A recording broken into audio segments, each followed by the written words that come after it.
नमस्कार, आप सभी का बहुत बहुत स्वागत है। आप यहाँ पर देख सकते हैं कि कॉलम और वाल के जॉइंट पर क्रैक्स यानी कि दरारें पड़ गई हैं।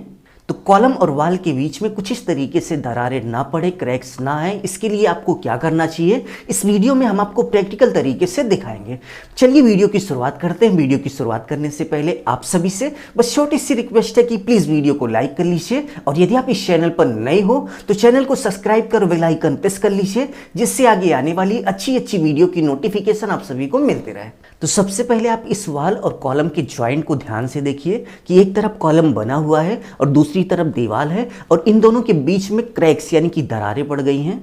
तो चलिए सबसे पहले देखते हैं कि वाल और कॉलम के बीच में कुछ इस तरीके से क्रैक्स आने का रीजन क्या है।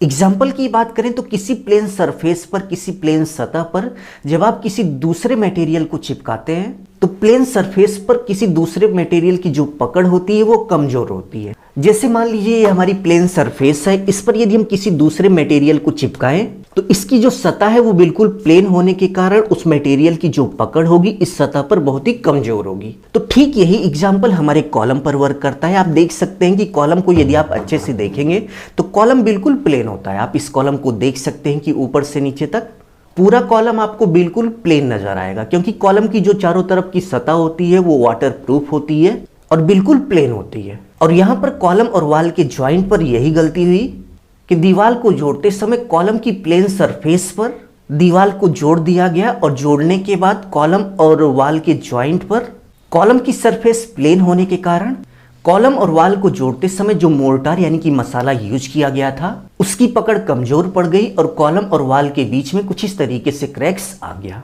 अब चलिए देखते हैं कि इस गलती का सोल्यूशन क्या है, यानी कि कॉलम और वाल के जॉइंट पर आपको चिनाई किस तरीके से करनी चाहिए, ईंट किस तरीके से जोड़नी चाहिए जिससे कॉलम और वाल के जॉइंट पर कुछ इस तरीके से क्रैकिंग ना आए। तो कॉलम और वाल के जॉइंट पर चिनाई करते समय कॉलम की जो सरफेस है, यानी कि जिस सरफेस पे आप ईंट चिनाई करेंगे उस सरफेस को आप कुछ इस तरीके से रफ करेंगे। आप यहाँ पर देख सकते हैं कि कॉलम की सरफेस को रफ यानी कि खुरदरा किया जा रहा है। रफ करने के लिए आप देख सकते हैं कि कॉलम में थोड़ी थोड़ी टिकाई की जा रही है। इसको हम साधारण भाषा में टिकाई बोलते हैं, जिसमें कॉलम को बहुत थोड़ा थोड़ा तोड़ दिया जाता है और थोड़ी थोड़ी दूरी पर तोड़ा जाता है। ये नहीं कि बहुत ज़्यादा गए, बस थोड़ी थोड़ी दूर पर कुछ इस तरीके से आपको कॉलम को तोड़ देना है, जिससे कॉलम की जो प्लेन सरफेस होगी वो थोड़ी रफ हो जाएगी यानी कि खुरदुरी हो जाएगी, और कॉलम और वाल के बीच की जो पकड़ होगी वो मजबूत से मजबूत बनी रहेगी। तो कॉलम को कुछ इस तरीके से खुरदरा करने के बाद जहां पर आपने रफ किया है वहां पर कुछ इस तरीके से मोर्टार यानी कि मसाले को लगा लेना है। मसाले को लगाने के बाद चिनाई कर देनी है। यदि आप कॉलम की सरफेस को खुरदरा करके ईंट चिनाई करेंगे तो आपके कॉलम और वाल के ज्वाइंट पर कुछ इस तरीके से क्रैकिंग नहीं आएगी। तो यदि आपकी समझ में बहुत ही अच्छे से आ गया कि कॉलम और वाल के बीच में कुछ इस तरीके से जो क्रैक्स आते हैं इसका रीज़न क्या है और इसका सॉल्यूशन क्या है, तो प्लीज़ वीडियो को लाइक कर दीजिए। अभी के लिए बस इतना ही। अपना ख्याल रखिए और अपने मम्मी पापा का अपने से भी ज़्यादा ख्याल रखिए। इसी भाव के साथ आप सभी से विदा लेते हैं। धन्यवाद।